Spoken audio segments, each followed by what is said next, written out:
พี่น้องวันที่18เมษายน2568เวลา14นาฬิกานายสิทธิพงษ์โทไขสอน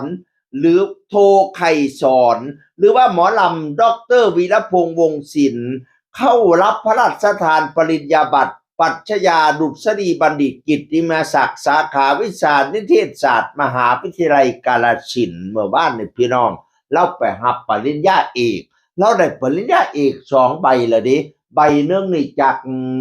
กระทรวงวัฒนธรรมพี่น้องเอ๋ยใบที่2เนี่ยจากมหาวิทยาลัยกาฬสินธุ์ก็ยังว่าเพิ่นมอบปรัชญาดุษฎีบัณฑิตกิตติมศักดิ์สาขาวิชานิเทศศาสตร์พะนะว่าปาดได้เป็นด็อกเตอร์ต้อง2ด็อกเตอร์แล้วอยู่มหาวิทยาลัยกาฬสินธุ์โอ้ยข้าเจ้าเปิดพิ้นเปิดแค้นแห่แหนเพ่นดาวแล้วนาง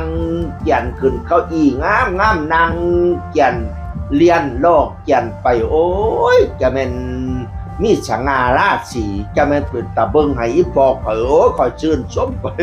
อ่อนช้อนน้ำตาข่อยสิไหลก็ดีใจน้ำเด้ออีพอเอ้ยเนาะโอ้ยจะเป็นงามให้จะเป็นสมเกียรติสมศักดิ์ศรีให้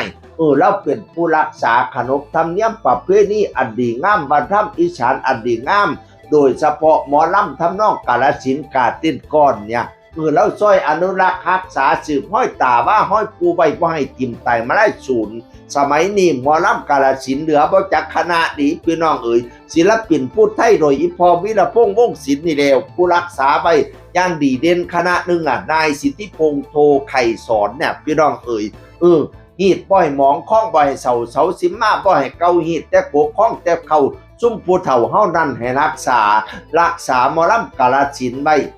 ให้มันยืนยาวไปฮอดตัวลูกตัวหลานพี่น้องเอ๋ยโอ้ยชื่นชมน้ำยินดีน้ำเด้อให้เจ้าหงเฮี้ยงเหลียงเหลี่ยมเด้ออีพอเอ๋ยได้เป็นด็อกเตอร์2ด็อกเตอร์แล้วให้เป็นโกกโพใหญ่ให้เป็นโกกให้หนาตุ้มลูกให้เป็นเงาตุ้มเต้าให้เป็นโค้งให้เป็นโค้งไม่สักลักให้เป็นลักไม่แกนเป็นให้เป็นแผ่นกะยุ่งมุ่งลูกมุ่งเต้าให้อยู่ซุ่มกินเย็นไปเรื่อยๆไปโดนๆเด้อพอเด้อตุ่มลูกตุ่มเต้ารักษาวัฒนธรรมหมอลำกาฬสินธุ์ไปโดนๆเด้อให้แข็งแรงให้เจ้าแจ้งปันดาวให้เจ้าขาวปันปลายความเจ็บยะสุได้ความไข่ยะสุมีบัดนี้เนี่ยให้เจ้าแข็งปันผ้าให้เจ้ากล้าปันตะวันถึกแดดกะยะไม่เป็นไข่กะยะหมองสุดไปพ้นให้เจ้าพ้นมาใหม่สุดไปไม่ให้เจ้าแตกยอดป้าไปกะยะฆ่ามากกะยะของอย่าได้มนต์คือตองอย่าได้หมองคือเท่าอย่าได้เกาเสียสีให้วันนั่งดีสีใสสองพละกำลังปองไผ่ตองอย่าได้มีสุ